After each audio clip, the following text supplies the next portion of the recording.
సతతము స్తుతి పాత్రుడా, స్తోత్రార్పణ చేతును నిరంతర నాదార్చన చేతును. సర్వోన్నత దైవమా,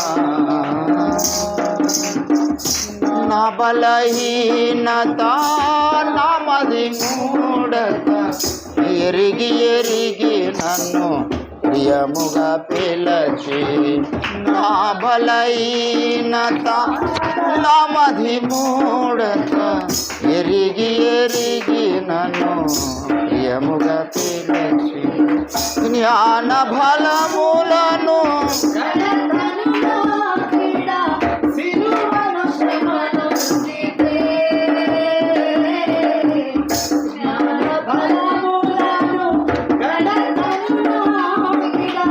సిలువను శ్రమనొందితే సమాజములో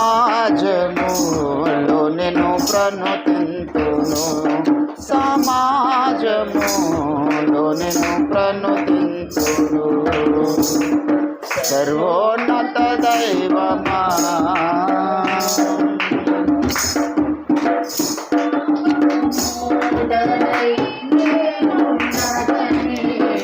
వింతగు ప్రేమతో నన్ను కోరితివి, పాపపు మూటనై నేనుండగనే, వింతగు ప్రేమతో నన్ను కోరితివి, పావన జీవన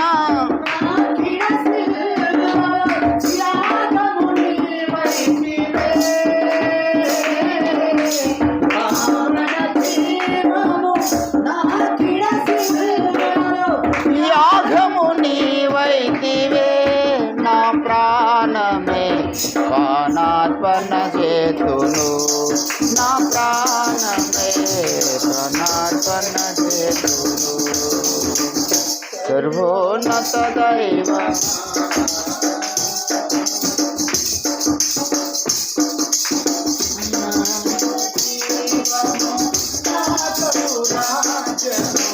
మహిమ కిరీటము నాకిడనించి, శాశ్వత జీవము నాకపురాజము, మహిమ కిరీటము నాకిడనించి, మరణవే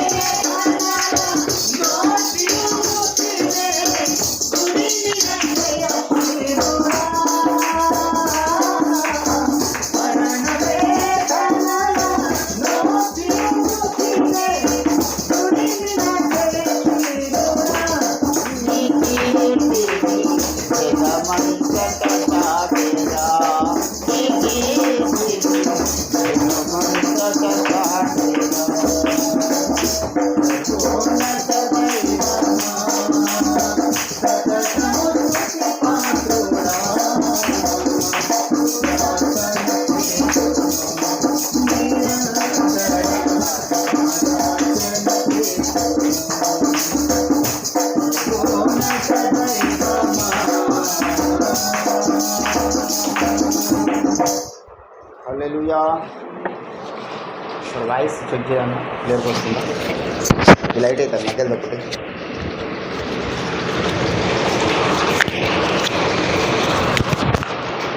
దేవుని పరిశుద్ధ నామానికి మహిమ కలుగునుగాక. యాకోబు రాసినటువంటి పత్రికల నుంచి ఒక చిన్న మాట మనం ధ్యానం చేసుకుందాము.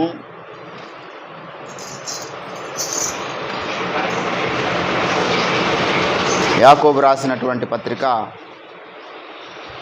1వ అధ్యాయము 26వ వచనము చదువుతూ ఉన్నాను.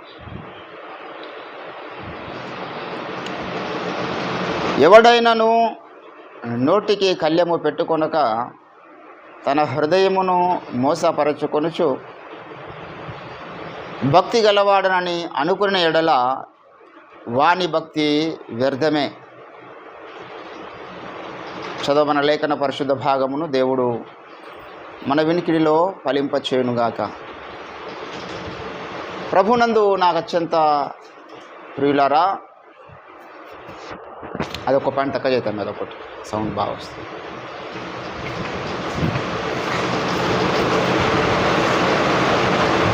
చదవమన్న లేఖన పరిశుద్ధ భాగమును మనము జాగ్రత్తగా ఆలోచించినట్లయితే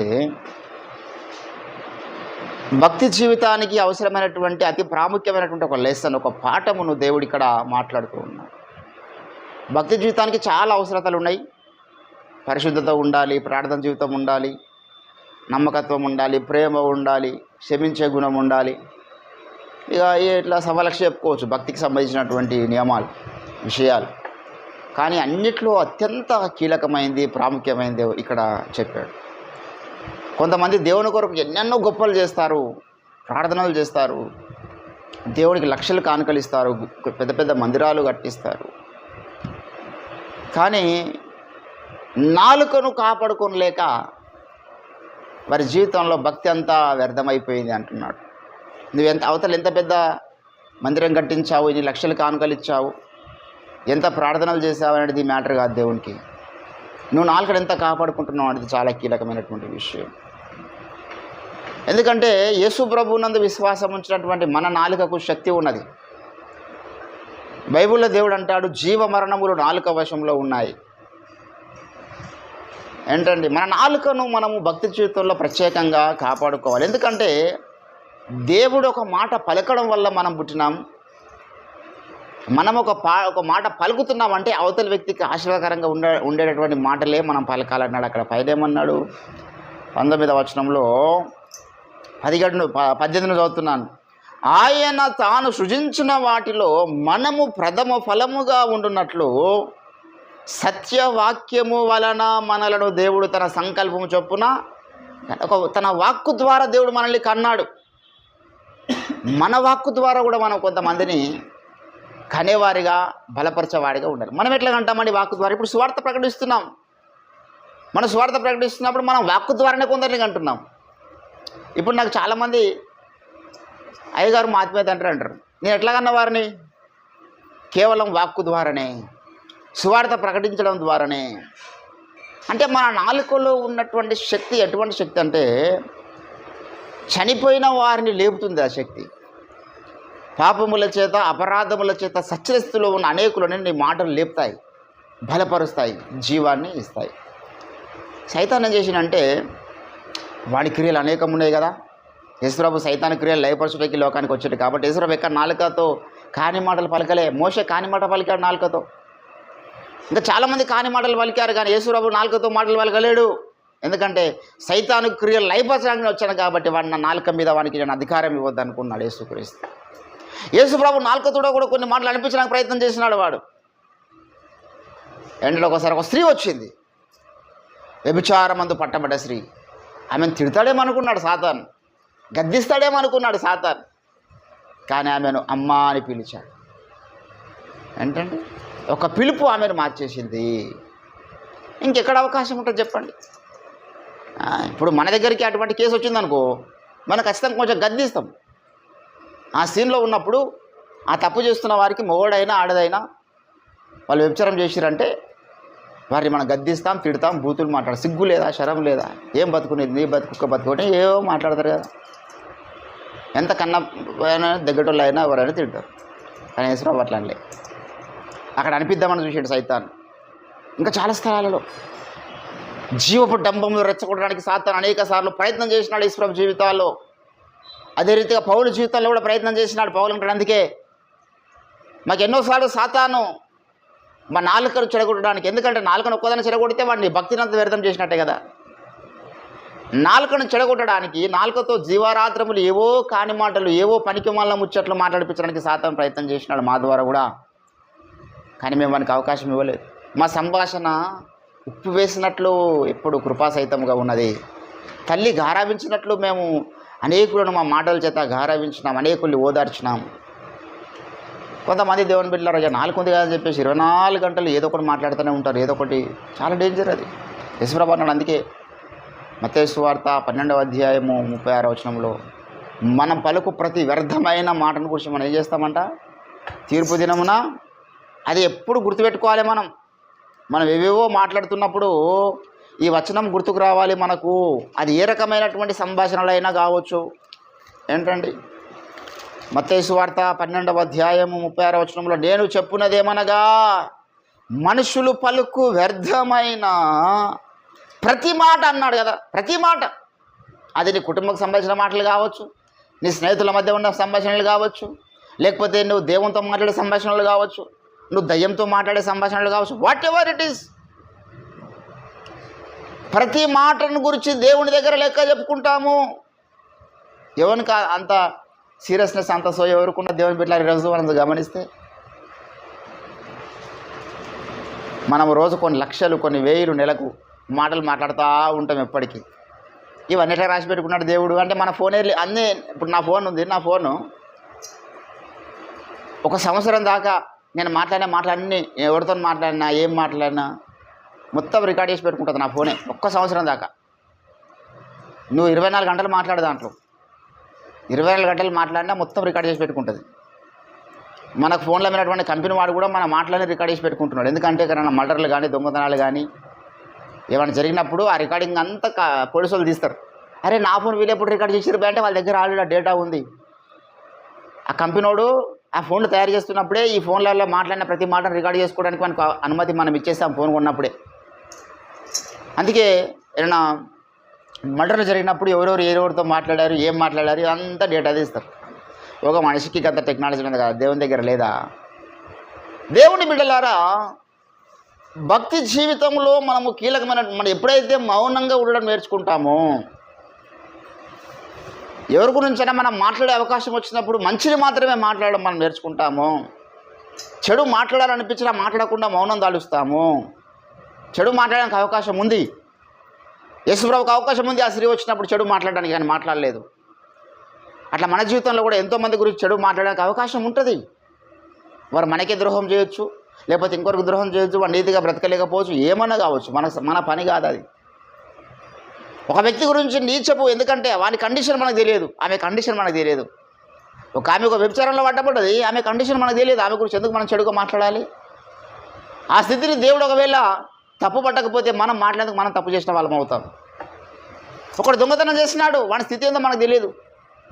వాడు ఆకలితో అల్లాడిపోతున్నాడేమో, చచ్చిపోయే ప్రమాదం ఉన్నదేమో, ఆకలికి తట్టుకోలేక ఆ సమయానికి ఏదో వాడు ఒక దగ్గర ఒక మిర్చినో ఒక ఏదో ఒకటి తినడానికి దొంగతనం చేసిన అనుకుందాం. ఫర్ ఎగ్జాంపుల్ చేను లేదా ఒక పొలం లేదని ఒక దొంగతనం చేసిన అనుకుందాం తినడానికి.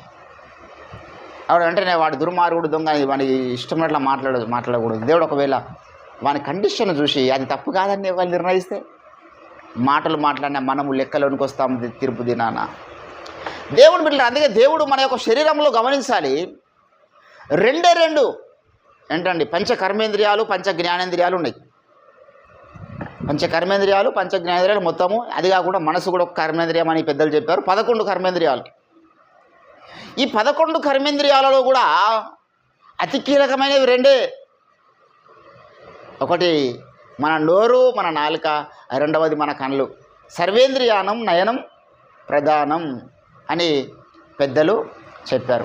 నాలుకను కాపాడుకునేవాడు తన్ను తాను కాపాడుకునేవాడు అని బైబిల్ తెలియజేస్తూ ఉన్నది. ఈ 2 ప్రాముఖ్యం. ఈ 2 మన ప్రమేయం లేకుండా ఏం పనులు చేయవు. ఏంటండి ఇప్పుడు మన ప్రమేయం లేకుండా మన నోరు దానికి అదే మాట్లాడుతుందా? మన ప్రమేయం లేకుండా మన కళ్ళు దేనికి అవే చూస్తాయా? నీ ప్రమేయం కావాలి నువ్వు మాట్లాడాలంటే. కానీ చెవులకు నీ ప్రమేయం లేదు, ఎవరు మాట్లాడినా వింటది. చెవులకు నీ ప్రమేయము లేదు, కానీ నాలుకకు నీ ప్రమేయం ఉన్నది. నువ్వు మాట్లాడదనుకుంటే నాలుక మాట్లాడేది, నువ్వు వినొద్దనుకున్న చెవులు వింటాయి కొన్నిసార్లు. నువ్వు చూడదనుకుంటే నీ కళ్ళు చూడాయి. నేను చూడొద్దనుకుంటున్నా, ఆ సీన్ చూడదనుకుంటున్నాను, నువ్వు ముఖం చెప్పుకుంటే నువ్వు అది చూడవు. కానీ నేను పలానా మాటలు వినొద్దనుకుంటున్నా అంటే అవి చెవులకు వినబడుతూనే ఉంటాయి. నీ 11 ఇంద్రియాలలో 5 జ్ఞానేంద్రియాలు, 5 కర్మేంద్రియాలు, మనసు ఒక కర్మేంద్రియం అని తీసుకున్న 11 కర్మేంద్రియాలలో కూడా, జ్ఞానేంద్రియాలలో కూడా ఈ 2 నీ ఆధీనంలో ఉంటాయి. నాలుక నీ కంట్రోల్లో ఉంటాడని దేవుడు పెట్టినాడు, కళ్ళు నీ కంట్రోల్లో. ఈ 2ని మనం సాధన చేయడం నేర్చుకుంటే, మన నాలుకను కాపాడుకోవడము, మన కళ్ళను కాపాడుకోవడం మనం సాధన చేయగలిగే పరిశుద్ధ జీవితం నీకు 6 నెలల్లో సాధ్యమైపోతుంది. దేవునితో మాట్లాడడం నీకు 6 నెలలు సాధ్యమైపోతుంది. దేవుడు చూడడం 6 నెలలు సాధ్యమైపోతుంది. దేవుని బిడ్డలారా, కానీ ఈ 2 మన జీవితంలో మనల్ని పాడు చేస్తూ ఉంటాయి. మన కళ్ళతో ఎప్పుడు దేవునికి ఇష్టం లేని వాటిని చూస్తూ ఉంటాం, కోరుకుంటూ ఉంటాం, ఈర్ష్య కలుగుతూ ఉంటుంది. మన ప్రక్కవాడు ఎవరన్నా మంచిగా బాగుపడాలనుకో, మన కళ్ళు చూసి మనలోని ఈర్ష్యను తీసుకొస్తాయి. ఒక అందమైనటువంటి ఒక సీన్ కనబడితే మన కళ్ళు పాపాన్ని ప్రేరేపిస్తాయి, మన మనసును చెడగొడతాయి మన కళ్ళు, మన హృదయాన్ని చెడగొడతాయి మన కళ్ళు, సర్వ శరీరాన్ని చెడగొడతాయి మన కళ్ళు. అందుకే యేసుప్రభువు అన్నాడు, నీ కన్ను నేను అభ్యంతరపరిస్తే నువ్వు దాన్ని ఏం చేయు, తీసి పారవేయి. 2 కన్నులు కలిగి పరలోక రాజ్యంలో ప్రవేశించుట కంటే ఒంటి కన్ను కలిగి నువ్వు పరలోక రాజ్యంలో ప్రవేశించుట మేలు అన్నాడు దేవుని బిడ్డలారా. కాబట్టి ఈరోజు నీవు నేను మనం గమనించాల్సినటువంటి విషయం ఏంటంటే, ఎంతో భక్తిని చేస్తున్నాం అనుకుంటున్నటువంటి మన జీవితాల్లో మన నాలుకకి ఎంత సాధారణ నేర్పించినాము. ఏంటంటే సాతాను యొక్క కుట్రలు ఎట్లుంటాయంటే, వాడు నీ నాలుకను నీ పెదాలను పాడు చేయడానికి ఎవరెవరు నీ సుట్టుముడికి పట్టుకొస్తాడు. వాళ్ళు ఏదేదో స్టోరీ చెప్తారు, అది నీకు సంబంధం లేని విషయం. మా దగ్గరికి ఇట్లా జరిగింది, మా ఇంటికాడ గట్ట జరిగింది, మీ ఇంటికాడకి ఇట్లా జరిగింది, ఆ ఇంటికాడ గట్ట జరిగింది, వీళ్ళు అట్లా, వీళ్ళకి పెళ్ళి అయితే లేదు, వాళ్ళకి పెళ్ళి అయితే లేదు, ఇక ఆ పిల్ల వాంతుల్లో వెళ్ళబడ్డదంట, ఈ పిల్లవాడు వీంతుల్లో వెళ్ళబడ్డాడంట. ఆ స్టోరీలో నువ్వేమవుతాడు, ఇన్వాల్వ్ అయిపోతావు. వీళ్ళగా ఇన్వాల్వ్ అయిపోయి అట్లా నారే నేను వాడు మంచోడు అనుకున్నా, ఇది అనుకున్నా, అది నువ్వు కూడా ఆమె భాష మాట్లాడుతావు జరసేపటిదాకా. నువ్వు ఆ గంట సేపు మాట్లాడిన ప్రతి మాట కూడా లెక్కలోనికి వస్తుంది. ఏమి వచ్చింది ఏదో ఒకటే మాట్లాడుకుంటూ కూర్చున్నా అనుకోవద్దు. వాళ్ళు ఏ సోది చెప్పినా మనకి సంబంధం లేదు, వినొద్దు. అమ్మ నేను చేసే దేవుని గురించి చెప్తా వింటామంటే సప్పుడు దాకా పోతుంది అడికెళ్ళి. నేను చాలామంది స్నేహితుల్ని అట్లనే గుడ్ బై కొట్టినాను. వాడు ఎప్పుడు నాకు ఫోన్ చేసినా సువార్త చెప్పినా నేను వానికి. నా నంబర్లు వాళ్ళే తీసి పడేసారు. వాడికి మాట్లాడే లాభం లేదు రా భయ్, వాడు అంటే దేవుని గురించి మాట్లాడతాడు, అంటే వాడు మన ముచ్చట్లు మాట్లాడాడు. ఏంటంటే దేవుడు బిడ్డలారా, ఈరోజు మనం గమనించాల్సిన విషయం ఏంటంటే, నీ నాలుకను కూడా దేవుడు విలువబెట్టి తన యొక్క విలువైన రక్తము చేత కొన్నాడు ఆయన. మీరు విలువపెట్టి కొనబడిన వారు, మీరు మీ సొత్తు కాదంటే మీ నాలుక కూడా మీ సొత్తు కాదు, మీ పెదాలు కూడా మీ సొత్తు కాదు. My tongue belongs to my God Jesus Christ. నా నాలుకతో ఆయన నామాన్ని గొప్ప చేస్తానన్నాడు దావీదు భక్తుడు. నా పెదాలతో నేను దేవుని నామాన్ని గొప్ప చేస్తానన్నాడు. ఏదైనా దుష్టులు వచ్చినప్పుడు నేను మాట్లాడాను, మౌనం అయి ఉంది అన్నాడు ఆయన. దుర్మార్గులు వచ్చినప్పుడు, దుష్టులు వచ్చినప్పుడు, భక్తిహీనులు వచ్చినప్పుడు నేను మౌనం దాలుస్తాను. ఎందుకన్నాడు అంత పెద్ద మాట? భక్తిహీనులు వచ్చినప్పుడు ఎందుకు మౌనం దాలుస్తావయ్యా అంటే, ఆ భక్తిహీనుల దగ్గర నేను మాట్లాడకోలే పూనుకుంటే నేను కూడా భక్తిహీనపు మాటను మాట్లాడతాను, అప్పుడు నేను మౌనం అయి ఉందని అన్నాడు. ఆ పద్ధతి మనం నేర్చుకోవాలి దేవుని బిడ్డలారా. భక్తులు అంటే ఒట్టినే తయారవుతారా చెప్పండి? ఒట్టినే తయారు కదా. మన జీవితంలో అతి కష్టమైంది ఏదైనా ఉందా అంటే నువ్వు నాలుకనే అన్నాడు. మళ్ళా అదే యాకోబు రాసినటువంటి పత్రికలో, నువ్వు ఏదైనా సాధు చేయొచ్చు కానీ నాలుకను ఏం చేయలేవంట. ఏంటండి 3వ అధ్యాయం 7వ వచనంలో, మృగ పక్షి సర్ప జలచరములలో ప్రతి జాతియు నరజాతి చేత సాధు చేయజాలను, సాధు ఆయను కానీ ఏ నరుడు నాలుకను ఏం చేయలేదంటే అంత కష్టమైంది అది. గమనించారా? వాడు సింహంతో ఆడుకుంటాడు, పాములతో ఆడుకుంటాడు, పెద్ద పెద్ద నాగపాములను ఆటాడిపిస్తాడు, మెడలేసుకొని తింపుతాడు. ఏ జంతువు మనుషులు ప్రమాదం, మనం సింహం చూస్తే 2 కిలోమీటర్ల దూరం పారిపోతాం, ఒక పామును చూస్తేనే కిలోమీటర్ దూరం పారిపోతాం మనం, పాము కనిపించిందంటే. కానీ కొంతమంది పాములతో ఆడుకునే వాళ్ళు ఉన్నారు, మెడలేసుకునే వాళ్ళు ఉన్నారు. సింహాలతో, కుక్క పిల్లలతో ఆడుకున్నట్టు సింహాలతో ఆడుకునే వాళ్ళు ఉన్నారు. ఏంటండి మకరము అంటే మొసలితో కూడా ఆడుకునే వాళ్ళు ఉన్నారు, తోడేళ్లతో ఆడుకునే వాళ్ళు ఉన్నారు. ఏ జంతువు? ప్రతి జంతువు సాధు చేయబడుతున్నది, సింపుల్గా సాధు చేస్తున్నారు వాటి అన్నిటిని కూడా. కానీ నాలుకను ఏ నరుడు సాధు చేయజాలన్నాడు. అంటే ఒక సింహము కంటే, ఎలుగుబంటు కంటే, ఒక త్రాసుపాము కంటే, ఒక తోడేలు కంటే ప్రమాదకరమైనది నీ నాలుక. వాటన్నింటిని సాధు చేయగలుగుతున్నాం కానీ నాలుకను సాధు చేయలేకపోతున్నామే. భూమి మీద ఉన్న ప్రతి జంతువును నరుడు సాధు చేయగలుగుతున్నాడు కానీ నాలుకను సాధు చేసుకోలేకపోతున్నాడు. నోరు ధరిస్తే శాపనార్థాలు, నోరు ధరిస్తే అబద్ధాలు, నోరు ధరిస్తే సరసోక్తులు, నోరు ధరిస్తే కామాన్ని ప్రేరేపించినటువంటి మాటలు, డబుల్ మీనింగ్ మాటలు. ఇవన్నీ ఎక్కడి నుంచి మొదలే? ఏంటంటే ప్రతి మోసము, ప్రతి కుట్ర, ప్రతి దగ, ప్రతి వ్యభిచార క్రియలు అన్నీ నాలుకతోనే స్టార్ట్ అవుతాయి. డైరెక్ట్ వాడు ఒకటేసారి ప్రాక్టికల్గా ఏం పోయి అక్కడ ఇది చేయడు, మర్డర్ చేయడు. ఒకటేసారి వెళ్ళి వాడు ఒక వ్యభిచారంలో పడడు. ముందుగా నాలుక ద్వారా కమ్యూనికేషన్ జరుగుతుంది. ఇక్కడ మొదట ఈ మోహము అనేటటువంటిది ప్రారంభించబడుతుంది నాలుక ద్వారా. మాటల్లో చాలా వ్యభిచారం జరిగిపోతూ ఉంటుంది, మాటల్లో చాలా మోసం జరిగిపోతూ ఉంటుంది, మాటల్లో చాలా దగ జరిగిపోతూ ఉంటుంది, రెచ్చగొట్టే మాటలు జరిగిపోతూ ఉంటాయి. మన చర్చి పాస్టర్ గారే రాపాల స్టేజ్ దగ్గర అద్భుతమైన సేవ చేసేవాడు, ప్రసాద్ అన్న. ఆమె వాళ్ళ వైఫ్ డాక్టర్గా జాబ్ చేస్తూ ఉన్నది. ఆమె మరి ఈయన ఎప్పుడు సేవ సేవ సేవ అని ఆ చర్చిగానే పోయి ఉంటాడు, చర్చిగానే వండుకుంటాడు, ఇంటికి రాడు. ఆమె అనుమానం పెంచుకున్నది బాగా ఆయన మీద. అనుమానం పెంచుకొని ఇక వీడు నన్ను విడిచిపెడతాడా, చర్చిల్లో ఎవరినో ఆమె అక్రమ సంబంధం పెట్టుకుని అని చెప్పేసి బాగా ఆయన మీద ద్వేషం నింపుకొని కొడుకుకు చెప్పింది, మీ డాడీ ఇట్లా, మీ డాడీ అట్లా. ఆ మాట ద్వారా ఆయన చెవులను నింపింది బాగా. మీ డాడీ నన్ను మోసం చేసినాడు, ఆ చర్చిలో ఇంకో ఆమెను ఎవరైనా ఉంచుకున్నాడు, ఆయన ఇదే అదని చెప్తే మనల్ని పట్టించుకోవడం లేదు, మన ఇంటికి రావడం లేదు. ఆవేశంలో వాడు గరంలో వాళ్ళ అమ్మ మాటలు విన్నాడు, పోయి మంచిగా ప్రార్థన చేసుకొని నిద్రపోయాడు మంచం మీద ఆయన పాస్టర్ గారు రాత్రి. ఇక చర్చి వీళ్ళు విశ్వాసం వస్తారు కదని చెప్పేసి తలుపులు కూడా పెట్టలే. 2:30 3 గంటలకు పోయి గుడ్డతో నరికేసాడు తలకాయ, మొత్తం అటు ఇటు చేసి పడేసాడు తలకాయ. చిన్న వయసు అయినా, నా వయసే, నాకన్నా జర పెద్దోడు ఇంచుమించు. ఇప్పుడు ఆ వ్యక్తిని ఎవరు చంపినాయంటే కొడుకు చంపలే, ఈ తల్లి యొక్క మాటలు చంపినాయి. ఇవి మాటలు అంతగా ద్వేషాన్ని నూరిపోసినాయి ఆ యొక్క వ్యక్తి హృదయంలో. ఇప్పుడు విధవరాలు అయిపోయింది, రోజుకొకటి కన్నేస్తాడు ఆమె మీద. మంచిగా ఉంటుందా ఇప్పుడు బ్రతుకు? బాగుంది ఆమెకు? ఒక భర్త ఉన్నప్పుడు జీవితం ఎట్లా ఉంటుంది, భర్త విడిచిపెట్టిన తర్వాత జీవితం ఎట్లుంటుంది? ఇప్పుడు ఇష్టానుసారంగా జీవించవచ్చు. సైతాన్ బుద్ధి. దేవుని బిడ్డలారా, ఒక మనిషిని చంపడానికి కూడా సాతాను ఏం చేస్తాడంటే మన నాలుకను వాడుకుంటాడు. ఒక పాపంలో పడేయడానికి సైతానం చేస్తాడంటే మన నాలుకను వాడుకుంటాడు. ఈ విషయంలో చక్కటి ఒక మాట నాకు ఎప్పుడు గుర్తుకొస్తూ ఉంటుంది. దైవజనులు ఐజక్ రాజు గారు ఎవరైనా ఏదైనా వాళ్ళ ఫ్యామిలీ సమస్యలు చెప్తే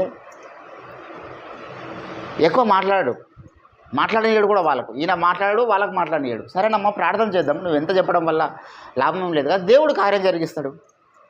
సరే మెత్తను దేవుడు మారుస్తాడు. కోడలో ఆమె చెప్తుంది అనుకో అత్త మీద బాగా, మత్త ఇట్లా అట్లా అట్లా. దేవుడు మెత్తను మార్చలేడా? మారుస్తాడు కదా. అత్త చెప్పిందని కోడల మీద, మా కోడలు ఇట్లా అట్లా చెప్పిన మాట వింటలేదు, నా మీద రుబాబు చేస్తున్నది, అది చేస్తుంది అయ్యగారు అని చెప్తే ప్రార్థన చేద్దామమ్మ అంటాడు. అక్కడ ఇద్దరి మధ్యలో ఏం జరిగింది ఇంట్లో అనేది మనకు తెలియదు, ఏ సంభాషణలో తెలియవచ్చిందో మనకు తెలియదు. భార్య భర్తల మధ్య గొడవలు కానీ, నా భార్య నా మాట వింటలేదు అయ్యగారు ఇది అదంటే, ఎందుకు వింటలేదు, నీ భార్య ఏది కథ అది అడగాడు, అవన్నీ అడగాడు. ప్రార్థన చేద్దాం అంటే ఈ ఫ్యామిలీ ఇష్యూలు ఏవైతే ఉన్నాయో అవతల వాళ్ళు చెప్తున్నప్పుడు మనం చెప్పనియకూడదు. అది మనం నేర్చుకోవాల్సినటువంటి విషయం. వాళ్ళు చెప్పడానికి అవకాశం ఇస్తే అది పుస్తల తాడు అల్లినట్టు, పూలదండ అల్లినట్లు మొత్తం పెళ్ళైనప్పటి నుంచి అన్నీ చెప్పుకుంటూ వస్తారు. మనకు అంత టైం లేదు. పెళ్ళైనప్పటి నుంచి ఇట్లా అట్లా, అప్పటి నుంచి మాకు ఉన్నాయి గొడవలు, ఇప్పటి నుంచి మాకు ఒక మాట అంటున్నాండి. ఇప్పుడు ఒక చెట్టును నరకాలంటే ఒక గొడ్డలతో నరికినప్పుడు ఆ చెట్టు కింద పడిపోతుందా? ఆ చెట్టు కింద పడి ఒక దెబ్బ నరికినప్పుడు, కానీ అక్కడ కాటు ఉంటుంది. ఒక దెబ్బ నరికిన గొడ్డలు తీసినా ఈ కాటు అట్లా ఉండిపోతుంది అనమాట. భార్య భర్తలు ఇద్దరు కూడా ఆమె ఒక మాట, ఈయన ఒక మాట, ఆమె ఒక మాట, ఈయన ఒక మాట అనుకొని ఇక్కడ నుంచి ఈమె, అక్కడ నుంచి ఇద్దరు నరికి కొన ప్రాణం మీదకి వస్తుంది సంసార జీవితం. ఎప్పటి నుంచో అనుకునే ఉంటాయి, ఎప్పటి నుంచి ఒకరికొకరు అనుమానించుకునే ఉంటాయి, ఎప్పటి నుంచి ఒకరికొకరు తిట్టుకునే కొట్టుకునే ఉంటాయి. ఇవన్నీ నరుక్కుంటూ వచ్చారు. లాస్ట్కి వస్తే నాకు ఆమె నీడీ లేదు అన్న దగ్గర విడాకులు అయిపోతాయి. ఆ నీళ్ళు అడిగితే నీళ్ళు లేదని నేను ఆమె విడిచిపెట్టాలనుకుంటున్నాను చెప్పేసి. ఎందుకంటే లాస్ట్ దెబ్బ అదిగా. అప్పటిదాకా చాలా నరుక్కుంటూ వచ్చారు. 10 ఏళ్ళు 15 ఏళ్ళు సంసార జీవితంలో ఇక్కడ నుంచి ఈమె, ఇక్కడ నుంచి ఇద్దరు నరుక్కుంటూ వచ్చారు. ఇటుపక్క అటుపక్క, ఇటు తల్లిదండ్రులు, అటుపక్క అత్తమామలు, వాళ్ళు కొంత నరికారు, సమాజం కొంత నరికింది, ఇట్లా అట్లా అని చెప్పేసి. ఏంటంటే సమాజం ఎప్పుడు విడదీనిగా చూస్తుంది కదా. దేవుడు జతపరిచిన వారిని మనుషులు వేడు చేయకూడదని వాక్యం ఉన్నది. సమాజం ఏం చేస్తుంది? విడదీయడానికి ప్రయత్నం చేస్తుంది. భర్త సొంటోడు ఇసొంటోడు, నీ భర్త ఆమెతో మాట్లాడి, ఈమెతో మాట్లాడి, నీ భార్య ఆయనతో మాట్లాడుతుంది, ఈయనతో మాట్లాడుతుంది అని చెప్పేసి లేనిపోయిన అనుమానాలు పుట్టించి సమాజం కూడా కొంత నరుకుతూ ఉంటుంది. అత్తమామలు కొంత నరుకుతూ ఉంటాడు, తల్లిదండ్రులు కొంత నరుకుతూ ఉంటారు. ఈ అందరూ ఈ దాపతి నరికి ఇదంతా ఎట్లా జరుగుతుంది తెలుసా? మాటల ద్వారానే. ఇదంతా మాటల ద్వారానే. కుటుంబాలు కుప్పకూలిపోవడానికి గల కారణాలు ఏమో ఈరోజు మనం గమనించినట్లయితే ఏంటండి, సింపుల్ అయిపోయింది ఈరోజు విచ్ఛిన్నం చేసుకోవడాలు, నరకడాలు, చంపడాలు భర్తల్ని. ఒకప్పుడు ఫస్ట్ వివాహమైనటువంటి నేను చిన్న ఉన్న సమయంలో ఎటువంటి అత్త దొరుకుతుందా అని భయపడేవాళ్ళు. పెళ్ళి అవుతున్న టైంలో, పెళ్లి చేస్తున్న టైంలో ఇటు ఆ తల్లిదండ్రులు కానీ పిల్ల కానీ భయపడేది. ఎటువంటి అత్త వస్తుందో, ఎంత టార్చర్ చేస్తుందో మా బిడ్డను, ఆడి తల్లిదండ్రులు ఎంత టార్చర్ చేస్తుందో నాకు అత్త అని ఈ ఆడది భయపడేవారు. కొంతకాలానికి ఎటువంటి భర్త వస్తుందో అని భయపడ్డారు. అటు త్రాగుపోతో తిరుగుపోతో ఎటువంటి భర్తను అని భయపడ్డారు. ఇప్పుడు ఎటువంటి భార్య వస్తుందని భయపడుతున్నారు. ఎందుకంటే ఆడవాళ్ళు చంపుతున్నారు, మొగలను దారుణంగా చంపుతున్నారు. విషం పెట్టి చంపుతున్న వాళ్ళు కొందరు, డ్రమ్ములలో ముంచి చంపుతున్న వాళ్ళు కొందరు, కుక్కర్తో కొట్టి చంపుతున్న వాళ్ళు కొందరు, అక్రమ సంబంధం పెట్టుకున్న ఆ వ్యక్తిని తీసుకొచ్చి మొన్న హైదరాబాద్లో ఒక ఆయనను అమాయకుడు వాడిని ఇంటికి పిలిపించి ప్రియునితో కలిపి చంపి వాడిని చంపేసినాక 1 monthకి మళ్ళీ వాడిని పెళ్లి చేసుకున్నట్టు. మంచి అమాయకుడు వాడు, సాఫ్ట్వేర్ ఎంప్లాయీ. ఎన్ని దారుణాలు చూస్తే ఇదంతా నాలుకతోనే జరుగుతున్నాయి. నువ్వు వివాహమైన తర్వాత నువ్వు అవతల వ్యక్తికి సరే వాంతో నీకు అంతకుముందు ఏ స్నేహం ఉంటేనే వేరే విషయం. నువ్వు మళ్ళీ వాంతో నీ మాట్లాడుతూ ఉంటే నీకు వాని మీద నీ ప్రేమ పెరుగుతుంది, వాని మీదనే నీకు కామం పెరుగుతుంది. నీ భర్త మీద నీకు ఉండదు ప్రేమ. అట్ ద సేమ్ టైం మొగలకు కూడా అంతే. కమ్యూనికేషన్లలో ఏమైపోతుందంటే దారుణమైనటువంటి సైతాన్ ఒక ఎంట్రీ అనేది జరుగుతుంది. అందుకే దేవుడు, బాబు నువ్వు ఎంతకన్నా భక్తి చేయి, ప్రార్థన చేయి, నువ్వు అవతల ఏమన్నా చేయి, దేవునికి ఎన్నో లక్షలు కానికి కానీ నీ నాలుకను సాధు చేసుకోవడం నేర్చుకోవాలి. నాలుకను సాధు చేయగలుగుతారా? మరి ఏ నరుడు సాధు చేయలేడు కదా, మరి ఎట్లాగూ సాధ్యం? మొదటి అధ్యాయం 26వ వచనంలోనేమో నాలుకను కాపాడుకోమని దేవుడు చెప్తున్నాడు, నాలుకను కంట్రోల్ చేసుకోమని దేవుడు చెప్తున్నాడు. 3వ అధ్యాయం 7వ వచనంలో ఏమో ఎవరి వల్ల కాదంటున్నాడు. 3వ అధ్యాయం 7వ వచనంలో ఎవరి వల్ల నాలుకను సాధు చేసుకోవడము కాదు, ఏ జంతువులైనా సాధు చేయగలుగుతారు కానీ నాలుకను సాధు చేసుకోలేరు అన్నాడు 3:7లో. 1:22లోనేమో నువ్వు సాధు చేసుకోకపోతే నీ భక్తి పెడదామన్నాడు. అంటే ఏంది ఈ యొక్క మధ్యలో ఏంటంటే, ప్రభువా నీవే మరి నాలుకను మేము కంట్రోల్ చేసుకోలేమని చెప్తున్నావు కదా, మరి నీవే కంట్రోల్ చేసుకోమని చెప్తున్నావు కదా, ఎట్లా సాధ్యమవుతుంది మాకు అంటే నువ్వు సొంతంగా నాలుకను సాధు చేసుకోలేవు. నీ సొంత ప్రయత్నాల వల్ల నాలుకను నువ్వు మౌనంగా ఉండడం అలవాటు చేసుకోలేవు. మౌని జ్ఞాని అని బైబుల్ సెలవిస్తున్నది కానీ నీకు ఒట్టిగా మౌనంగా ఉండడం చేత కాదు. నీ శక్తి ద్వారా నీకు మౌనంగా ఉండడం చేత కాదు. నీ సొంత బలము ద్వారా నువ్వు కాని మాటలు పెరగకుండా జీవించడం నీకు చేత కాదు. అవసరం అయితేనే మాట్లాడేటటువంటి ఆ యొక్క స్పృహ మనకు ఉండదు. వ్యర్థమైన మాటలు ఎన్నో మాట్లాడుతూ ఉంటాం. కాబట్టి మీకు సాధ్యం కాదని ఆయన సాధు చేసుకోవడము. మీరు ఎప్పుడైతే పరిశుద్ధాత్మ దేవుడి కంట్రోల్ కిందకు వస్తారో, ఎప్పుడైతే పరిశుద్ధాత్మ దేవా నీవే నన్ను నడిపించాలని మనం అంటామో, అప్పుడు ఆయన ఏం చేస్తారంటే ఆయన ఇష్టానుసారమైన మాటలే మన ద్వారా పలికిస్తాడు. లేకపోతే ఏం చేస్తారంటే దావీదు అన్నట్టుగా నేను మౌనినై ఉంటాను, ఇక్కడ నేను మాట్లాడన్నాడు భక్తిహీనులు వచ్చినప్పుడు. అట్లా మనకు కొన్నిసార్లు పరిశుద్ధాత్మ ఏం చేస్తాడు, బాబు ఇక్కడ నువ్వు మౌనంగా ఉండని చెప్తాడు. ఎందుకంటే ఈ మనుషుల మధ్య నువ్వు మాట్లాడుతున్నప్పుడు నువ్వు కొన్ని కాడి మాటలు మాట్లాడిపించడానికి సైతాన్ని కుట్ర చేసి పెట్టినాడు అవతల. వాడు అవతల ప్రణాళిక రచించుడు, ఆ ప్రణాళిక నాకు తెలుసు. కాబట్టి ఇక్కడ నువ్వు మాట్లాడకంటాడు పరిశుద్ధాత్మ దేవుడు. మనకిష్టం లేని మనుషుల గురించి ఎవరు మన దగ్గర మాట్లాడినా మనం మాట్లాడొద్దు. ఎందుకంటే మనం ఖచ్చితంగా చెడ్డే మాట్లాడతాం. సపోర్ట్ ఉండాలి ఆ సమయంలో. నాకు ఇష్టం లేని మనిషి వాడు వాని గురించి మంచిగా మాట్లాడతారని ఎందుకు వాని గురించి నేను డిస్కషన్ చేయడం అనుకోవాలి. దేవుని బిడ్డలారా, ఈరోజు మనం గమనించాలి, భక్తి జీవితంలో హృదయమును మోసం చేసేటటువంటి ప్రక్రియ నాలుకలో ప్రారంభించబడుతూ ఉన్నది. మనస్సును మోసం చేసే ప్రక్రియ నాలుకలో ప్రారంభించబడుతున్నది. నీ భక్తిని పాడు చేసేటటువంటి ప్రక్రియ నీ నాలుకలోనే ప్రారంభించబడుతున్నది. ఏంటంటే అంటే నీ నాలుకలో ప్రారంభించబడుతుంది. నువ్వు ఏవో తినడం వల్ల చెడిపోతున్నామని కాదు. నువ్వు ఏమన్నా తినొచ్చు. నీకు తిందామనిపిస్తే పంది కూర కూడా తిను, నీకు తిందామనిపిస్తే కుక్క కూర కూడా తిను, నీకు తిందామనిపిస్తే మేక కూర తిను, బర్రె కూర తిను, ఆవు కూర తిను, ఏమన్నా తినది, అది వేరే విషయం. నీ తిండి మీద దేవుడు ఆంక్షలు పెట్టలే. నీ కడుపును పడ్డంది అపవిత్ర పరచదురా బాబు. నీ కడుపుల నుంచి బయటికి వస్తాయి కొన్ని నాలుక ద్వారా. ఈ బయటకు వచ్చేటి నీ జీవితాన్ని పాడు చేస్తాయి. ఈ బయటకు వస్తున్న వాటి పట్ల నువ్వు జాగ్రత్తగా ఉండాలంటున్నాడు దేవుడు. కడుపున పడున్నది ఏంటంటే ఎవరి ఇష్టాలు వారికి. ఇప్పుడు మన దేశంలో మన వాళ్ళు మటన్ తినొద్దు, చికెన్ తినొద్దు, ఇదంతా వేస్ట్ అని అంటున్నారు. మంచిది, ఆరోగ్యానికి మంచిది తినకపోతే. మరి మన పక్క దేశాలు ఎన్నో పోతే అక్కడ మొత్తం ఇప్పుడు చుట్టుముట్టున్నటువంటి ఇప్పుడు నాగాలాండ్ కానీ, లేకపోతే థాయిలాండ్ కానీ, లేకపోతే ఇండోనేషియా కానీ, ఇవన్నీ దేశాలు ఇంచుమించు 13-14 దేశాలన్నీ కూడా మొత్తం అక్కడ పందికూర తింటారు, బీఫే తింటారు. అక్కడ లీగల్. అక్కడ ఎవరు తినొద్దని ఏమన్నారు. మన దేశంలో కొన్ని ఆంక్షలు ఉన్నాయి. తినకపోతే మంచిది, ఆరోగ్యానికి మంచిది మనం కూడా చెప్తున్నాం. తినమని నేను చెప్తున్నాను కదా. ఏ రకమైన తిండి తింటున్నాం అని మ్యాటర్ కాదు. నేను స్వరాజ్ పాస్టర్ గారు థాయిలాండ్లో ఒక చర్చికి పోయినాం. మేము వాళ్ళకి బుక్కులు ఇచ్చి మాట్లాడి బయటకు వచ్చిన తర్వాత మాకు తినడానికి ఒక స్వీట్ ఇచ్చారు. మనిషి కూడా తీసుకున్నాం. అది నేను స్వీట్ అంటే తీయకుంటుంది అనుకున్నా. నోట్లో పెట్టుకుంటే అది నాకు ఎంత అంటే వామిటింగ్ చేసుకున్నాను నేను. నోట్లో పెట్టుకొని ఆగం చేసి తినబుద్ధి కాలేదు మాకు. అది వాళ్ళు మంచిగా లొట్టలు వేసుకుంటే తింటారు అక్కడ ఉన్నారు. వాళ్ళకి అలవాటు అయిపోయింది. నేను స్వరాజ్ పాస్టర్ ఇద్దరం వామిటింగ్ చేసుకున్నాం. అది ఏం స్వీటో ఏమో, అది ఒకరొకరు ఆగం ఉన్నది. అది దేవుని బిడ్డలారా. కాబట్టి ఈరోజు మన ఇష్టమైతే ఏదైనా తిండి తినొచ్చు. దేవుడు తిండి విషయంలో మనకు ఎటువంటి ఆంక్షలు పెట్టలేడు, కానీ నీ మాట విషయంలో ఆంక్షలు పెట్టినాడు. నువ్వు ఏది పడుతుంది మాట్లాడడానికి వీల్లేదు, ఏది పడుతుంది నువ్వు దీని ఇష్టం అనిపిస్తే, కానీ మాటలు మాట్లాడకూడదు.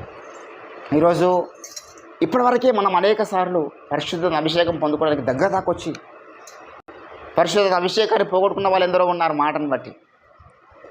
అందుకంటాడు, మీరు పరిశుద్ధ ఆత్మను ఏం చేయకండి, దుఃఖపరచకండి, ఆయన మీ యొద్ద నుంచి వెళ్ళిపోతారన్నాడు ఎఫెసీ పత్రికలో. ఎట్లా దుఃఖపరుస్తున్నారంటే మాట దుర్భాషల ద్వారా అన్నాడు కదా. పరిశుద్ధాత్మతోడు వెళ్ళిపోవడం గల కారణం ఏమిటండి? ఎఫెసీలకు రాసినటువంటి పత్రిక దయచేసి 4వ అధ్యాయము 27వ వచనంలో అంటున్నాడు, అపవాదికి చోటు యొకుడి, దొంగిలివాడిక మీదట దొంగిలింపక అక్కరగలవానికి పంచిపెట్టుటకు వీలు కలుగు నిమిత్తము తన చేతులతో మంచి పని చేయటకు కష్టపడవలను. వినువారికి ఏందంట? వినువారికి మేలు కలుగుటకే. ఏంటండి ఆ మాట గుర్తుపెట్టుకోవాలి. వినువారికి మేలు కలుగునట్లు అవసరమును బట్టి క్షేమాభివృద్ధికరమైన అనుకూల వచనమే మీరేం చేయండి, పలుకుడి. కానీ దుర్భాష ఏదైనానో మీ నోట రానియకుడి, దేవుని పరిశుద్ధాత్మను దుఃఖపరచకుడి. అంటే దుర్భాషలను మాట్లాడితే పరిశుద్ధాత్మను దుఃఖపడతాడు. దుర్భాష ఎట్లా మాట్లాడుతుందాం? మనం సీరియస్గా మాట్లాడతలేము, నవ్వుతూ మాట్లాడతాం, ఊత పదాలుగా మాట్లాడుతూ ఉంటాం. అవతలి మనిషి మాట్లాడుతున్నాడు కనుక నేను మాట్లాడాలి, అవతలి మనిషి మాట్లాడాలి, దానికి స్పందించాలి. ఈ రీతిగా అన్నప్పుడు కొన్నిసార్లు దుర్భాషలు మనం స్పందిస్తాం. అక్కడ పరిశుద్ధాత్మతో దుఃఖపడుతున్నాడు. ఇది మనకు అది పెద్ద పాపం ఏంటండి. ఇప్పుడు మనం ఎప్పుడు గుర్తు చేస్తూ ఉంటా, లోకంలో యాక్సిడెంట్ల ద్వారాను, హత్యల ద్వారాను చనిపోయిన వారికంటే ఎక్కువ దోమలు గారి చచ్చిపోయిన వాళ్ళు ఎక్కువ ఉన్నారు. మనం దోమ కాటుకు అంత పెద్ద సీరియస్ తీసుకోము. దోమ అంటే మామూలు, అది కరిచినాక చంపుతాం కొన్నిసార్లు, కరిచి వెళ్ళిపోయితే అది లేచిపోయినా కొడతాం మనం చేయికి. దోమది అంత ఇష్యూ, కానీ దోమల ద్వారా చచ్చిపోయిన వాళ్ళు ఎక్కువ మంది. భక్తి జీవితంలో మనం పెద్ద పాపాలకు దూరంగా ఉండి, చిన్నది కదా ఇది, ఏదో మాటలు మాట్లాడుతూ ఉన్నాం, టైంపాస్ కొన్ని మాటలు మాట్లాడుతూ ఉన్నాము, బంధువులు వచ్చినప్పుడు కొన్ని మాటలు మాట్లాడుతూ ఉన్నాము, స్నేహితుల మధ్య కొన్ని మాటలు మాట్లాడుతున్నాము, అక్కజనుల మధ్య కొన్ని మాటలు మాట్లాడుతున్నాము అని మనం అనుకుంటాం చాలాసార్లు. దేవుడు అంటున్నాడు వీటి పట్లనే చాలా సీరియస్గా ఉన్నాడు. దేవుడు పరిశుద్ధాత్మతో కూడా వీటి పట్లనే చాలా సీరియస్గా ఉన్నాడు. ఎందుకు పరిశుద్ధాత్మకి మనం అన్ని మాటలు వినడం ఎందుకు? దుర్భాష ఏదైనా మీ నోట వస్తే నేను ఉండక్కడ అంటున్నాడు ఆయన. దుర్భాష లేకుండా మనం ఏదైనా మాట్లాడతాం ఆ దినమంతట్లో. గడిచిన వారం అంతా ఎన్నో మాటలు మాట్లాడొచ్చు. మనం అంతా ఇప్పుడు ఒప్పుకోలు సమయం ఇస్తాం అంటే మనం అంత పెద్ద పాపాలు చేసి వచ్చినామనే. మరి ఇప్పుడు నాలుగుతో మనం మాట్లాడిన మాటలు ఎన్ని మనకు గుర్తున్నాయి? పోయిన ఆదివారం మొదలుకొని ఎవరెవరితో మాట్లాడినాం, మేమేం మాట్లాడినాం, ఎక్కడెక్కడ చూపులు చూసినాము, అవన్నీ గుర్తున్నాయా? ఇవి అసలు గుర్తే ఉండేవి మనకు. మరి ఒప్పుకోవాలి ఇప్పుడు ఇక్కడ దేవుని బిడ్డలు. అందుకే మనం భక్తి సాధనలో గుర్తుపెట్టుకోవాలి.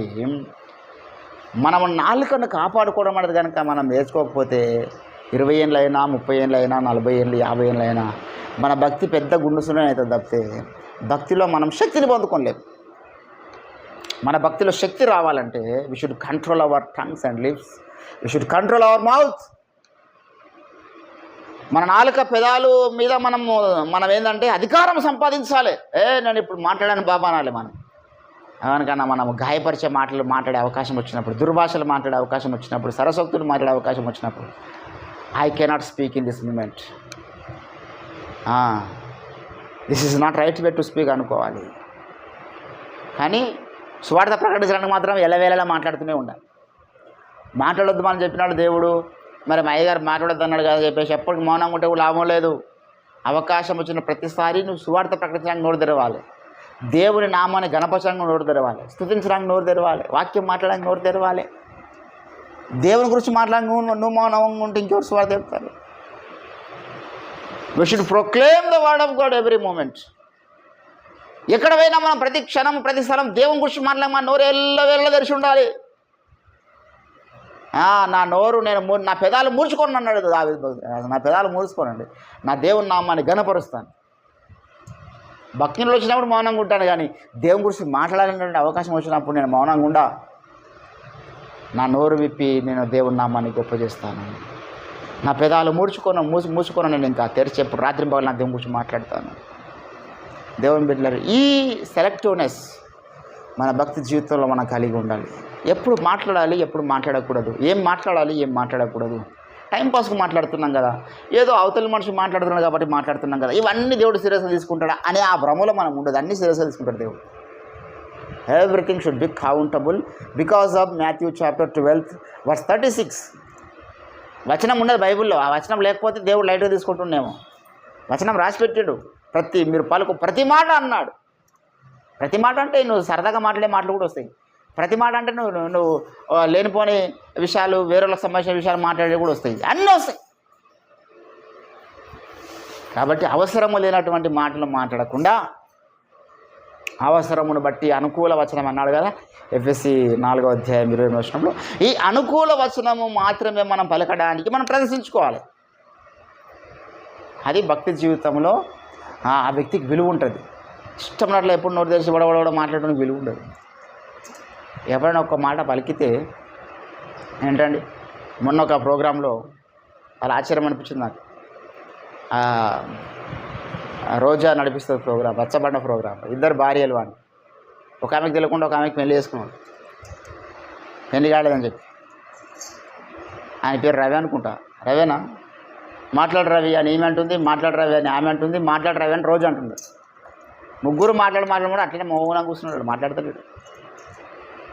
వానికి ఎంత దీర్ఘశాంతము చూడు, ఎంత రెచ్చగొడుతున్నారు వీళ్ళంటే.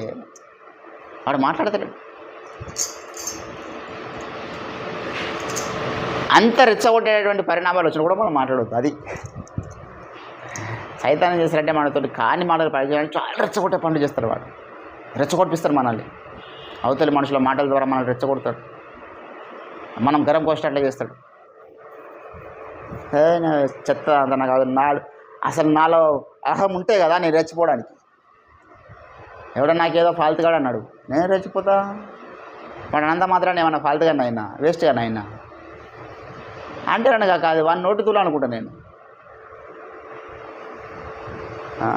మన గురించి ఎంతమంది ఎవడనే మనం వాటన్నిటిని మనం ఆ మాటలను బట్టి హర్ట్ అవుతుంటామంటే అర్థం ఏంటంటే ఇక నీలో మార్పు జరగలేదని అర్థం, నీలో రక్షణ కార్యం జరగలేదని అర్థం.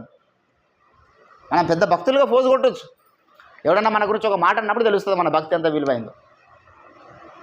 ఒక్క మాట అనగానే కురింగిపోయి అంత పెద్ద మాట ఇంత పెద్ద మాట అన్నారు, నా గురించి చెడ్డగా మాట్లాడతారు భయ. చెడ్డగా మాట్లాడినప్పుడు నువ్వు దీర్ఘశాంతం వహించాలి. యేసురావు గురించి చెడ్డగా మాట్లాడలేదా? మన అయ్యగారి గురించి చెడ్డగా మాట్లాడతలేరా? ఎంత చెడ్డ మాటలు మాట్లాడినా కూడా దావీదు భక్తులు అవన్నీ పట్టించుకోండి. దేవునికి అబ్బాయించాడు, అవన్నీ అవసరం లేదు అబ్బాయి. వాడు అన్నంత మాత్రమే చెడ్డోని కాదు కదా. కాబట్టి దేవుని బిడ్డలారా, ఈరోజు నేను మనం గమనించాల్సిన విషయం ఏంటంటే భక్తి సాధనలో అతి కష్టమైంది ఏదైనా ఉన్నదా అంటే నాలుక. మనం దాన్ని కాపాడుకోవడానికి పరిశుద్ధాత్మ దేవుని సహాయం పొందుకోవాలి. అతి కష్టమైనది ఏదైనా ఉందంటే మన యొక్క నేత్రములు. ఈ రెండింటిని మనం సాధు చేయడం నేర్చుకోవాలి. భక్తి సాధన అంటే ఈ రెండింటిని మనం అందుకే రోడ్డు పుంటి వెళ్తున్నప్పుడు వాక్యం విన్న తర్వాత నా కళ్ళు ఇప్పటిదాకా దైవజనుడు చెప్పిండు కదా వాక్యము, నా కళ్ళని నేను కంట్రోల్ చేసుకోగలుగుతున్నానా? ఇవి నా చేతిలో పని కదా. సరే రోడ్డు మీద వస్తున్నప్పుడు చాలా శబ్దాలు, ఆరన్ శబ్దం, మనుషుల శబ్దాలు, పని చేస్తున్న వాళ్ళ శబ్దాలు, లారీలు వెళ్తున్న శబ్దాలు అన్నీ మన చెవులకు వస్తాయి. మన చెవులు మూసుకొని పోలేము. కానీ మనం వేరే వేరే దృష్టాలు సాయుధాన్ని చూపిస్తున్నప్పుడు నా కళ్ళని నేను దింపుకోగలుగుతా. ఏంటంటే భక్తి సాధనలో ఈ రెండుతో మనం సాధన చేయగలిగితే నువ్వు ఇట్లా ముట్టుకుంటే అద్భుతాలు జరుగుతాయి అవతల వ్యక్తి. కాబట్టి దేవుని బిడ్డలారా, ఈరోజు మనకోసారి అడుగుదాం, పరిశుద్ధాత్మదేవ మాకు మా నాలుక మీద మాకు శక్తిని మీరు అనుగ్రహించండి. మేము నాలుక ఉన్నది కదా అని చెప్పేసి నరం లేనటువంటి అవయవం శరీరంలో బహుగా అదిరిపడుతుంది కదా, ఏవో మాట్లాడేస్తున్నాము, మా భక్తి వ్యర్థమైపోతున్నది, ఏళ్ళు గడిచిపోతున్నాయి, వ్యర్థమైపోతున్నది మా భక్తి. ఇక ముందుకు మా భక్తి వ్యర్థం కావద్దు. ఈ ఆదివారంలో మేము తీసుకునే తీర్మానము మాలో బలమైన ప్రార్థన జీవితాలు లేకపోవచ్చు, మేము దేవునికి లక్షలు కానుకలు ఇవ్వలేకపోవచ్చు, మేము ఇంకేదోనో దేవుని కొరకు గొప్ప కార్యాలు చేయలేకపోవచ్చు, కానీ నాలుకను సాధు చేసుకోవడం కనుక నేర్చుకోగలిగితే నీ భక్తి వ్యర్థం కాదని దేవుడు మాట్లాడుతున్నాడు. కనుక ఈరోజు నీవు నేను మనము గమనిద్దాం, ఈ విషయంలో మగవారి పట్ల దేవుని యొక్క ప్రత్యేకమైన కృప. వాళ్ళు ఇక ఏం యాక్షనే ఉంటుంది పాపం. మన నాలుకని దేవుడు ఇచ్చు వ్యర్థమైన మాటలు, సరస్వక్తులు మాట్లాడిక, పనికి మాలిన మాటలు మాట్లాడిక. ఏంటండి, మన నాలుక అవతల వ్యక్తిని బతికించాలి, ఓదార్చాలి, కునికి పరిస్థితిలో ఉన్నవారు లేవనెత్తాలి మన నాలుక. కాబట్టి ఈరోజు నీవు నేను మనం అందరం ఒక నూతన తీర్మానం తీసుకుందాం. ప్రభువా, మా జీవితం అనగాడు ఎప్పుడో మాకు తెలియదు. ఇక్కడ దినాన మన సంఘ సభ్యులు చాలా కాలం మన దగ్గర చర్చకొచ్చారు. ఆయన షెల్టర్లో ఉన్నప్పుడు వచ్చారు. సుభద్రారెడ్డి కూడా తెలుసు అనుకుంటా. మల్లేష్ అన్న వాళ్ళు, అక్క వాళ్ళు అటు వస్తారు. ఆ మల్లేష్ అన్న ఆయనకు క్యాన్సర్ వచ్చిందని మనకు తెలియదు. నిన్న చనిపోయాడు ఆయన. నేను షాప్కి వెళ్తుంటే ఫ్లెక్సీ చూసాను, రోడ్డు మీద ఫ్లెక్సీ కట్టి చనిపోయాను. అరే ఆయన మన సంఘ సభ్యులు, నేనే బాప్తిసం ఇచ్చిన ఆయనకు.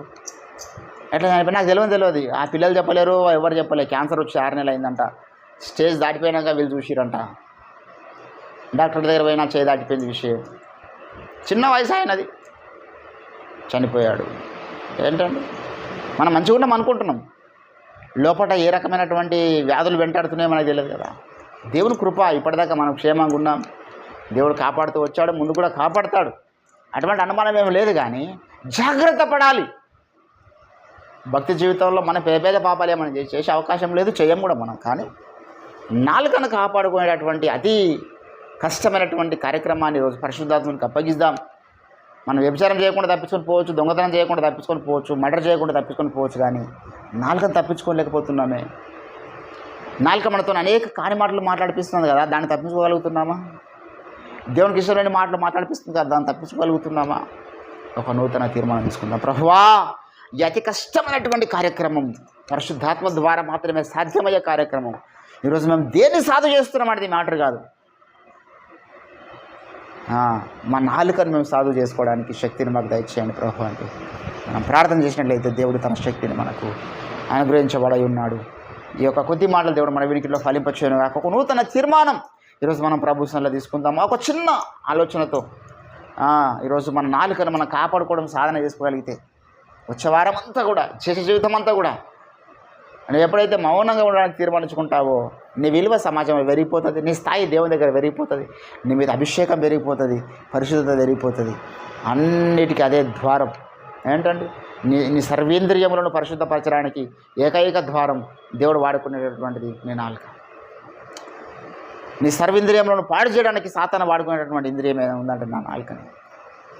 సో సాతానికి ఈరోజు సాతాను కుట్రలు ఎరిగినా మనం సాతాను క్రియలు లయపరుస్తాం, నాలుకకు చెక్కి పెడదాం. నా నాలుక మీద ఉన్నటువంటి దయ్యాలు కాలిపోవాలా, నాతోని కాని మాటలు మాట్లాడిపిస్తున్న దయ్యాలు కాలిపోవాలా అని ఒక నూతన తీర్మానంతో మన నాలుకల మీద కూర్చున్నటువంటి చీకటి శక్తులను వెళ్ళగొడదాం. నాలుకను దేవునికి ప్రదర్శిస్తాం. నాలుకను దేవుని అగ్ని వచ్చి యెషయా నాలుకకు తాకినట్లుగా మన నాలుకకు దేవాగ్ని తాకాలి. ఈరోజు నీ నాలుక శక్తివంతమైన నాలుక కావాలి. నువ్వు పలికే ప్రతి మంచి మాట నెరవేరాలి లోకంలో. శాపనార్థాలు కాదు, మంచి మాటలు పలుకుదాం, ఆశీర్వచనాలు పలుకుదాం, ఆశీర్వాదకరంగా లోకానికి మనం ఉందాం. రండి, దేవుడి కొద్ది మాటలు మన వినికిలో ఫలింపచేయునుగాక. ప్రార్థన చేసుకుందాం. దైవమా, నీకు స్తోత్రములు తండ్రి.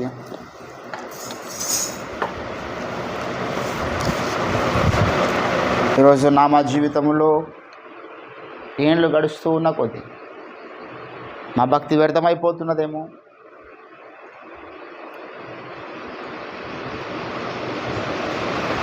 కృప చూపించండి దేవా. నాలుకతో కాని మాటలు మేము మాట్లాడకుండా